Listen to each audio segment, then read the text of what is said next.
welcome to Whitley Penn Talks. We are here with our Whitley Penn Cares series where we talk to our local nonprofits. Today I have the honor of welcoming Rose Bradshaw, the president and CEO of North Texas Community Foundation, to the podcast. Thank you, Emily. I'm so happy to be here. I'm happy you're here too. So Rose, for those who haven't had a chance to work with North Texas Community Foundation, can you tell us a little bit more? Sure.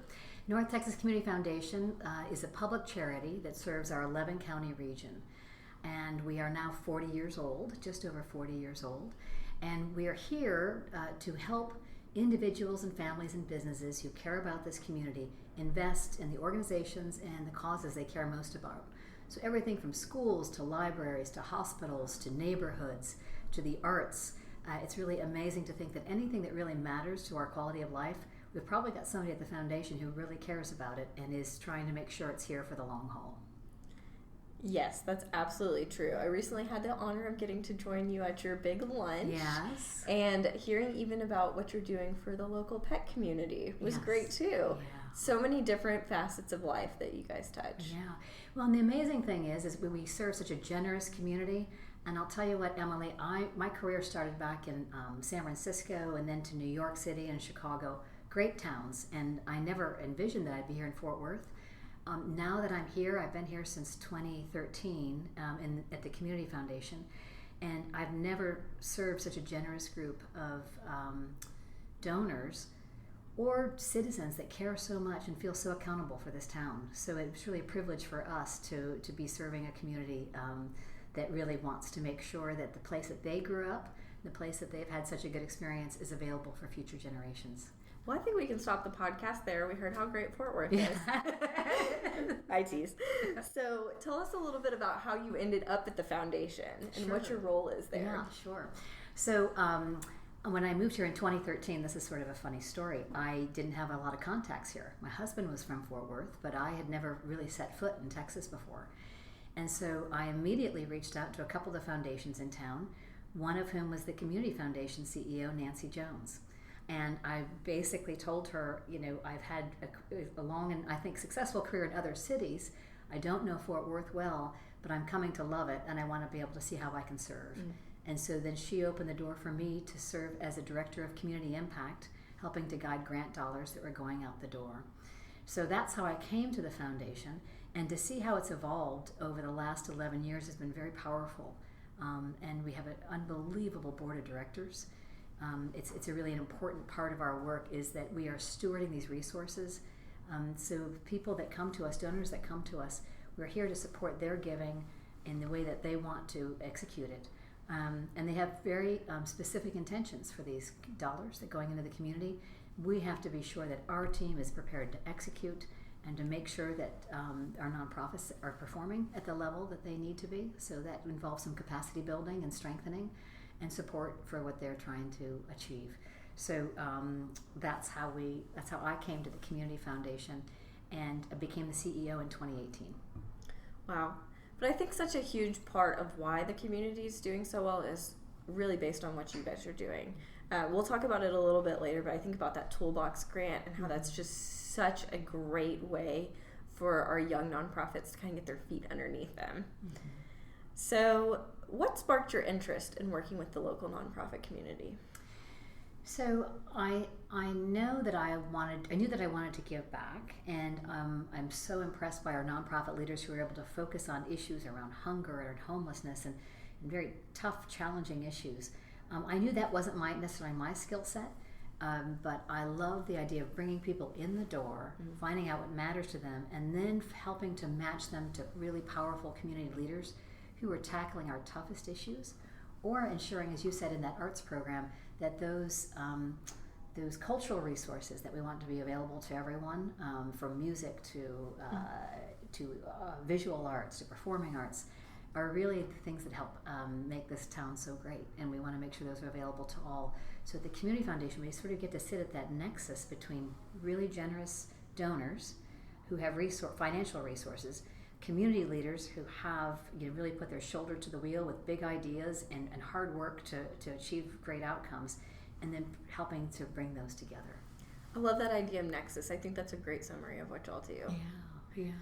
And I'll tell you who else is at the heart of that. nexus is our professional advisors, because it is through attorneys and CPAs and investment professionals who are serving their clients, and when they identify a client who's charitable and they think we might be able to help them achieve the impact they want to in our community, they have been just an unbelievable engine of change and growth for our community. Mm-hmm. Well, let's talk a little bit, since you segued into the professional advisors, let's talk about that. So many of our listeners are internal Whitley Penn team members. Mm-hmm.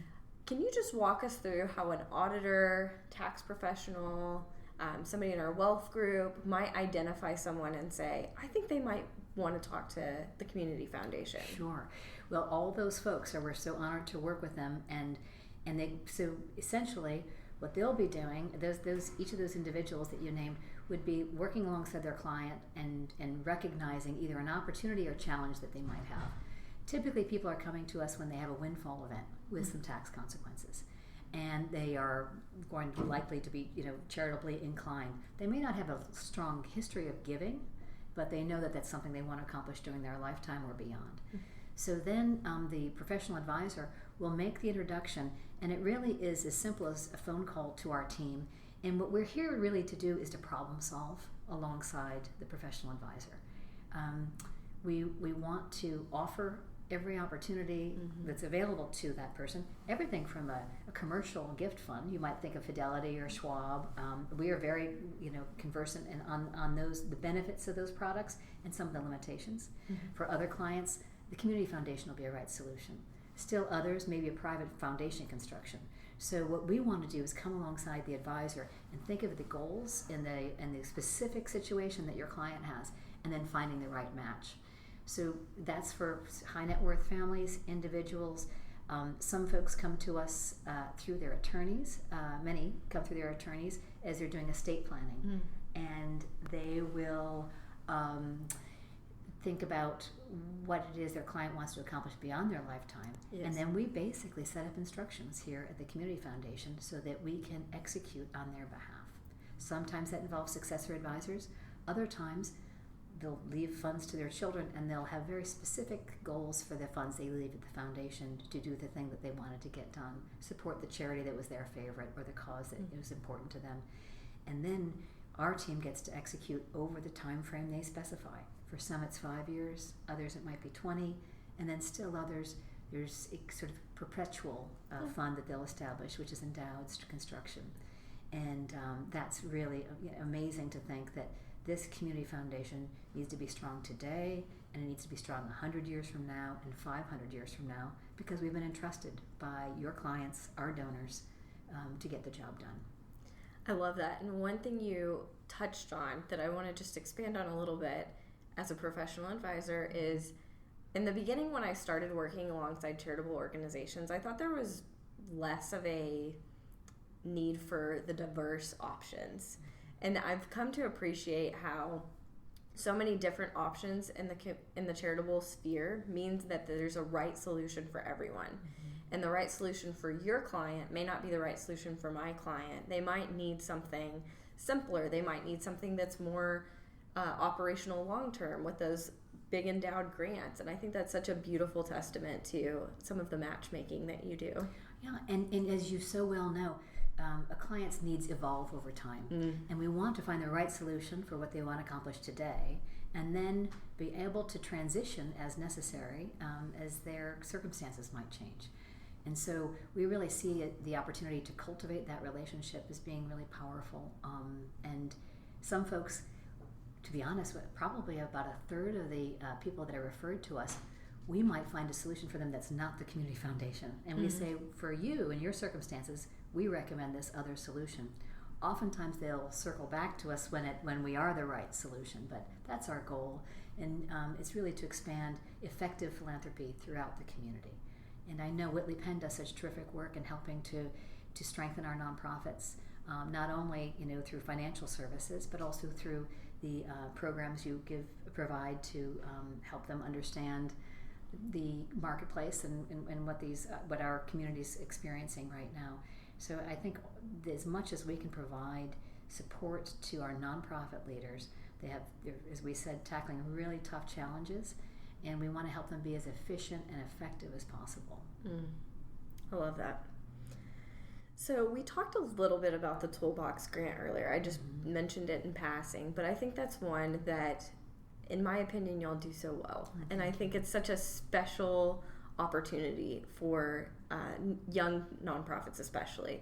Would you talk a little bit more about the Toolbox grant for our nonprofits who are listening today? Sure. So the nonprofit field can, attracts people with such a heart for the work and mission-driven individuals that are passionate about serving others.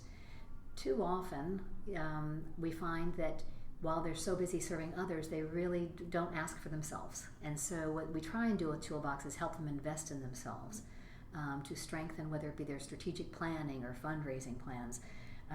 We really try to listen hard for what they need most, and then provide them with some resources to do that thing for themselves. So really to invest in themselves. One of my favorite parts about Toolbox, and the way that we are now modeling for our other grant cycles that we have available at the foundation, we distribute funds through a grant committee, and those grant committees that we assemble are people with experience and expertise in the area where they're distributing funds. So it's not staff that makes the final decision. We are here to operationalize the proposals and the RFPs, give the committee members all the information they need to make the best decisions on behalf of the dollars that we are distributing into the community. Those grant cycles, some donors invest in them, other folks have left us money to do that work, but the lion's share of funding that goes out from the Community Foundation is through our donor advised funds, and that is when someone opens up a fund at the Community Foundation, they have the opportunity to make recommendations for where those dollars will go. Some people have real specific plans. Every February they want to give a gift to the Tarrant Area Food Bank, and for a certain dollar amount, we make sure those dollars go out the door. Others come to us and ask for recommendations. So what I think is pretty powerful is if you look at the foundation, for the 320 families that we serve, we now hold $536 million in assets. So that number is pretty powerful to know that those dollars are dedicated for this community. And last year we granted out almost $40 million. And 80% of that money stays right here. So we have donors who have charities they love, donors who ask for recommendations, who come together to support maybe a permanent supportive housing strategy or a mental health strategy, and they come together to accomplish more together. And then we have our grant cycles and money that's been left to us by people who cared about the environment, cared about children or veterans, and trying to make sure those dollars go to the highest performing organizations that are providing the highest level of service.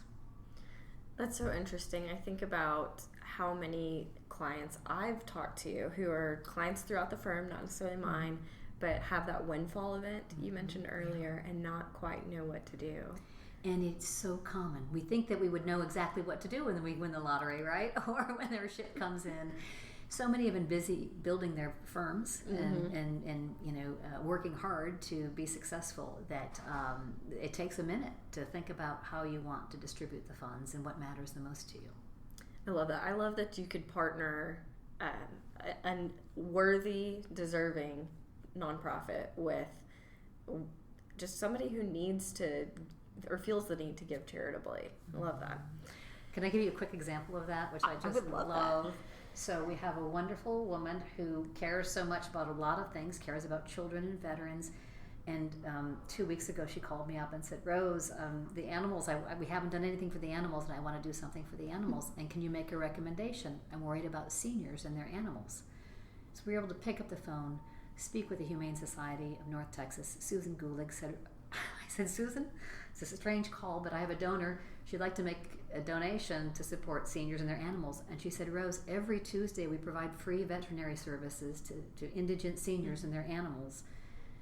And I said, well, I think we have $50,000 to help you do that work. So there are folks that are doing the hard work, and to make that match, the donor was thrilled. Nothing could have made her more happy than to be able to think about those hundreds of seniors who now get to keep their best friend healthy. Those are such sweet success stories. Yeah, they really are. And for donors like that, as we get to know donors and how they like to give and what's important to them, and like you, cultivating that relationship as their needs change, it's very powerful development over the last years has been that many donors are now entrusting us with their plans beyond their lifetime. So now, for our community foundation, that we have now commitments from donors who have told us their plans to leave $740 million to this community over the next period from now until 25 years from now. So you think about that engine of change and what that will mean to fuel progress and make this a great place to live for future generations. That's wonderful. I mean, there's just no words for how generous this community is. Yeah.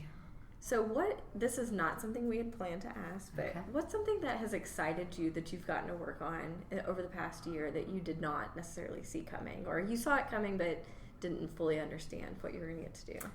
Oh, well, there are a lot of things that come. Every day is a new day at the Community Foundation because you find either community needs are changing, and we have to keep up with that, or new generous people are appearing at our doorstep who want to get something done and make something happen that helps our community.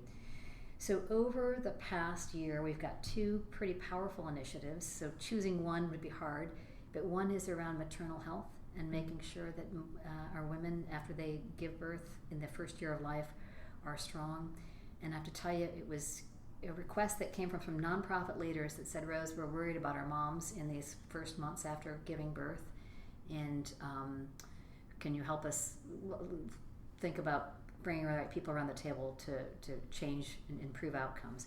At the same time, the mayor reached out and said that she was very concerned about outcomes, and she asked us to bring together hospital CEOs. So at the same table, we brought together hospital CEOs and nonprofit leaders. For the last 18 months, they have been around the table. And I have to tell you, when the mayor asked us to do this and we put the call out and everyone said yes, and we were about to host the meeting, and I thought, oh dear, I'm out of my depth. So I called up Dean Stuart Flynn at the TCU Medical School, and I said, Dean, I need your help. And he said, what is it, Rose? It was a Friday. And I said, well, we're bringing together the hospital CEOs and all the nonprofits. We've got a problem here, and we want to get to a solution for our community. And he said, and what would you like me to do? And I said, well, I need you to help me guide the conversation. And he said, on maternal mortality? And I said, yes. And he said, that's not my area of specialty, Rose. And I said, I know, and we need you, Dean. And so he said, I'll be there. For the last 18 months, he has been there helping to lead the charge, and along with the Miles Foundation and a group called Best Place. But literally this coalition of hospitals have come together, putting aside their competitiveness, THR, Baylor, JPS, Cook Children's, North Texas Area Community Health Clinic, to figure out how can we help women that are in need. And now we're putting together a strategy to make that happen. So that just was one of those great examples about, as Dean Flynn said last week, only in Fort Worth could we see groups coming to really address a need in our community and decide it was more important than any one of our individual institutions. So that's super encouraging. It's funny you say that too, because the TCU School of Medicine, it seems like they are everywhere lately, and I just don't know what we did without them before. I know, isn't that, well, Dean Flynn will be so happy to hear that. But really, what an investment that was actually by donors, and TCU's ability to focus on that, and UNT Health Science Center jointly brought them to town. But it's going to be really powerful to think about not just the medical students, the residents then that we'll be able to attract and keep and retain. It's just huge investment in our community. For sure. So do you have any upcoming initiatives you want to share with us? Well, I was listening to a previous podcast, and you are, I know, thinking about the next generation strategies. I would put a call out to anyone in your network that's thinking about that and how to do that well. And we know that 21st century giving is different from 20th century giving, and as those models evolve, we want to make sure we're relevant to the generation of today. Anyone from 25 through 50. Actually, our next gen rides up to 50, but to know that we are making sure that the way that we operate is helpful and supportive in the way they want to give, the issues that are of concern to them, and it's fascinating to see this next generation is much more interested in the metrics and in touching and feeling the work and knowing the leadership and really getting hands-on.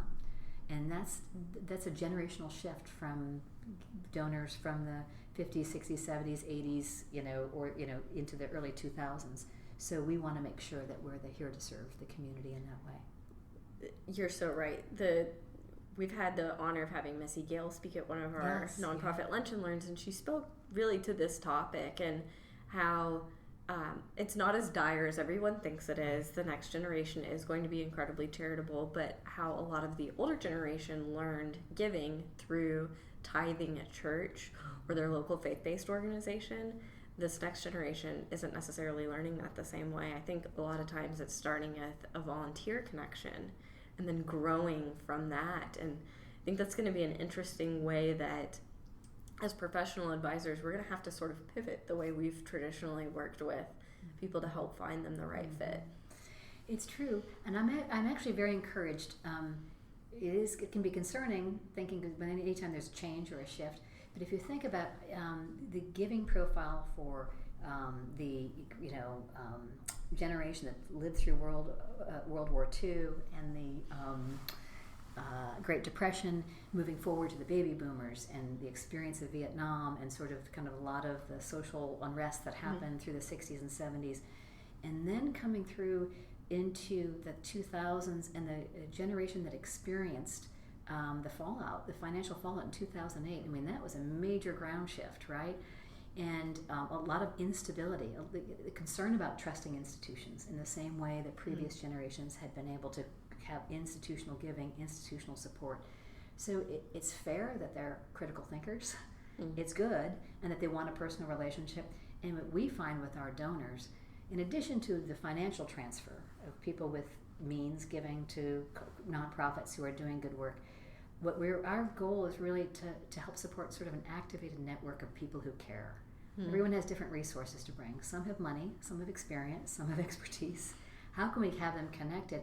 And together we can come up with better solutions that aren't just writing a check, but really are going to change the world. And we need nothing less to be able to keep up with the pace of change that we see. Right? It's remarkably true. I think about even just the foundations that we work alongside, the private foundations where the matriarch and patriarch that started the foundation, where their giving lies versus where upon their passing the giving sort of changes to in that foundation, and the new avenues that the children and grandchildren kind of seek to support. And that metrics-based reporting is going to be, I think, incredibly important as we look into the future and see just that shift in donors and what they're expecting to see. It's not just, I've heard about your reputation. It's really, what are you actually doing in the community? And that's good for the clients as well, right? The clients of those nonprofits that we're accountable for results and metrics. One interesting note, I think, on that is, yes, many people who were so generous with private foundations, led by patriarchs and matriarchs, and there's been a lot of talk about the next generation moving away. And that is true, people move away. And I would argue that if we also have many people moving here, right? And this place is unlike any place across the country. I'll stake my claim on that, and that this is a place where an investment really can make a difference. It can move the needle, and I think as long as we can make sure everyone sees this as investment worthy, and where there will be a return on that investment, where they're paying attention, we hold everyone accountable, and I think that we'll see that while some may move away, others will come back, others will see this as a place that they want to make it their own home. Oh, for sure. Just my neighborhood alone has a lot of former California residents. Oh, really? It's crazy to see how the dynamic is going to change. I think one thing we've talked about in a previous Lunch and Learn too is how giving originally was so focused inside of Loop 820 here in Fort Worth, and now so many of us live outside of the Loop because there's hardly anywhere to move inside of the Loop. Yeah. And just what that looks like and what that means, and the new nonprofits that'll spring up from that new location. Yeah. So if we wanted to get more involved with the Community Foundation, what would you tell us to do? Well, if you're a donor, talk to your professional advisor, your trusted professional advisor, or call us up directly.